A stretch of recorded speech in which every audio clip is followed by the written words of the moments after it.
My name is Sid Thomas, and I'm a volunteer with Seeds of Hope. I've been volunteering with them for 5 to 6 years, and came to them when I saw some of the cycles of recidivism going on in the jail here in our local area. And I'm here today to present some of the history, some of the vision and ministry, or vision and mission of our ministry, and some of the things that we've been focused on, like mentoring, managing the risks with that, as well as why we do what we do. The vision of Seeds of Hope is that incarcerated and recently released individuals have support and opportunities that help them have safe, stable, and productive lives. Some of the history, I guess the genesis of Seeds of Hope was in the jail ministry going on in our local jail. And the Gideons are one of the ones that were doing a lot of things in the jail at that time.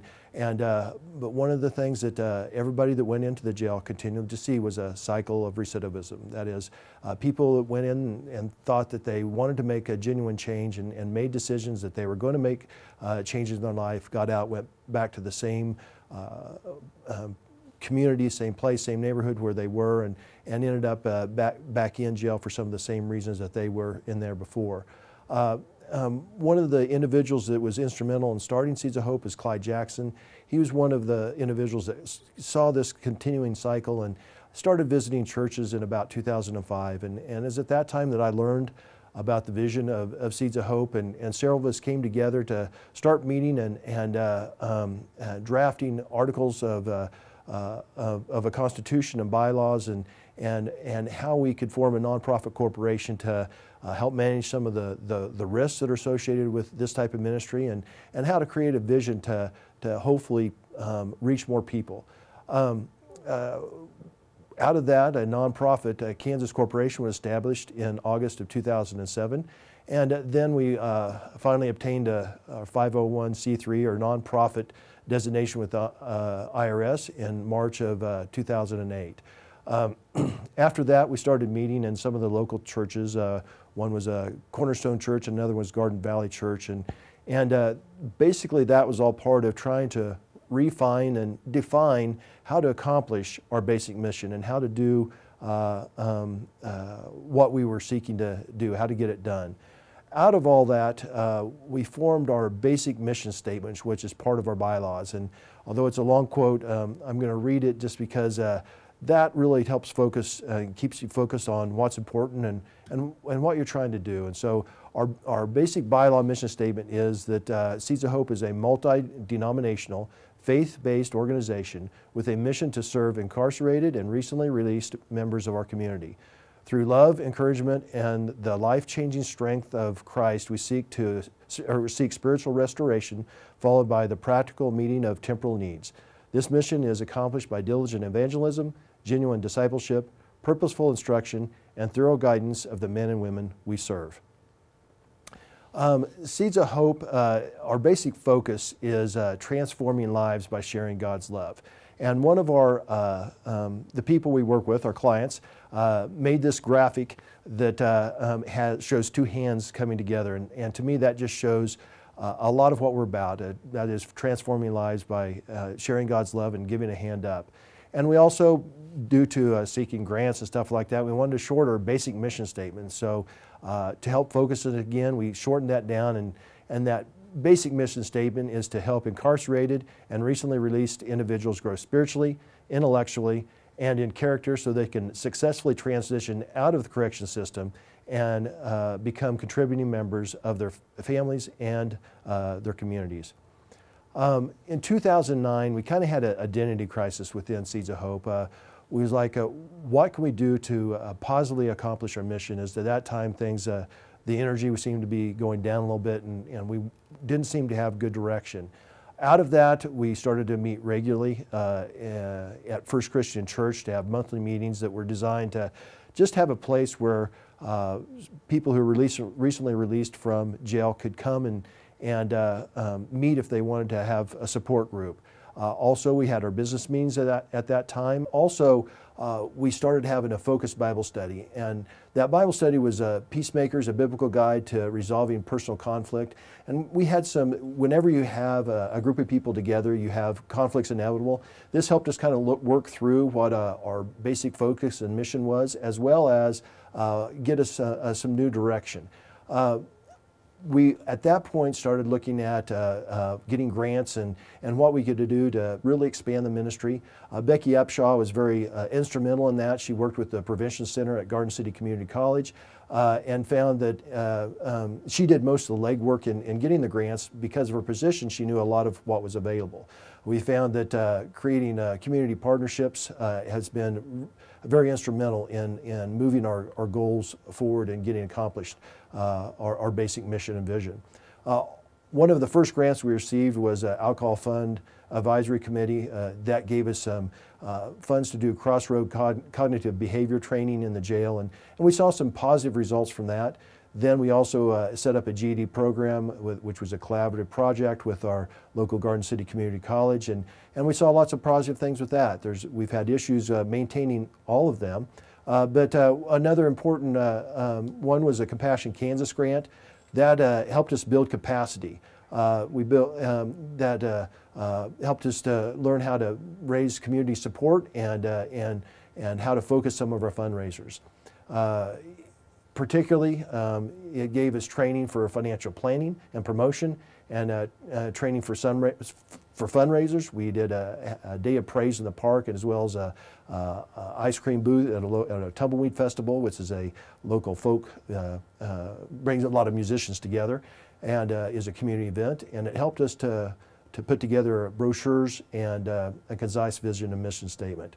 Then we were able to attain a very significant federal grant, and it's shortened to SCRIMP, Second Chance Reentry Initiative Program. And it gave us the funds to start a mentoring program, and also how to train our volunteers so that they understood the proper boundaries to maintain.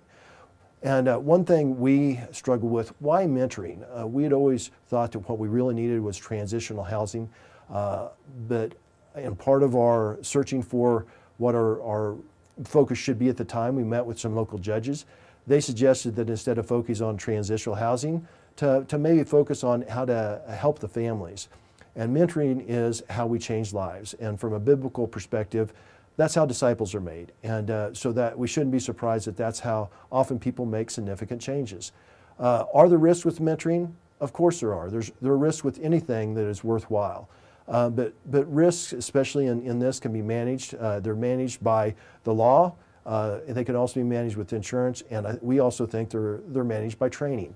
The laws encourage volunteerism, both some laws in Kansas as well as on the federal level.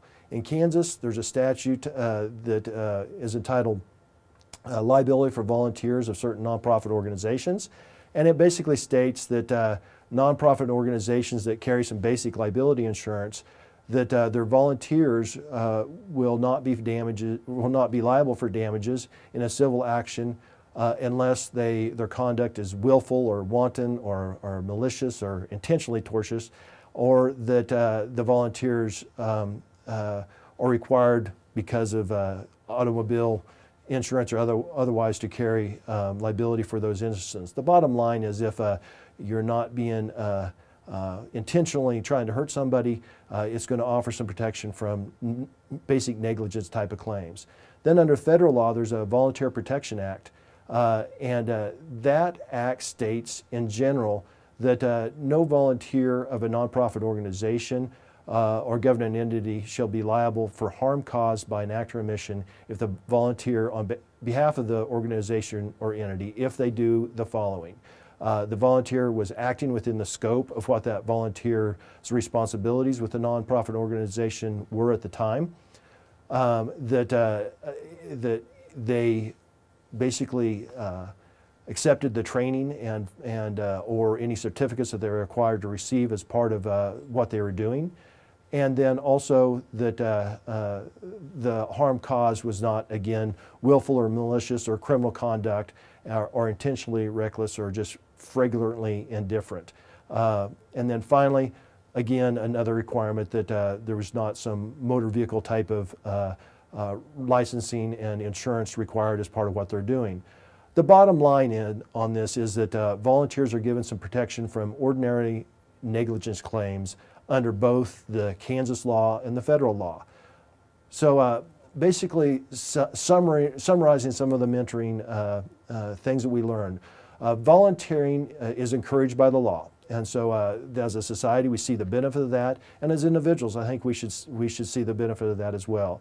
The risk can be managed by training. That's part of what we're doing with this recording. We're recording some of the training that we give our volunteers so that other people can benefit from that. They can also be managed by insurance. Just general liabilities insurance can help a lot, just like the Kansas law indicated. That can help limit your liability to things that are just intentional. There's also a chance to change lives and help the community. Obviously, that's why we do what we do. And we have seen that dramatically change people's lives by our mentoring program. Also, we have the freedom to do it is another reason to do mentoring. Not every place has the freedom to mentor and help people change, and so it's something that we take very seriously as it's a freedom that we have. One thing that we have learned, grant requirements are that any religious activity has to be separate in time or place. This comes from our First Amendment, where we have both the Establishment Clause and the Free Exercise Clause. And it's basically a balancing of those two provisions. An example of how to balance this is that you can't evangelize when the activity that's funded by the federal grant is going on. For example, if you have an MRT class and people are invited to that class, you can't condition them coming to the class on the fact that they go to the religious activity that you're proposing.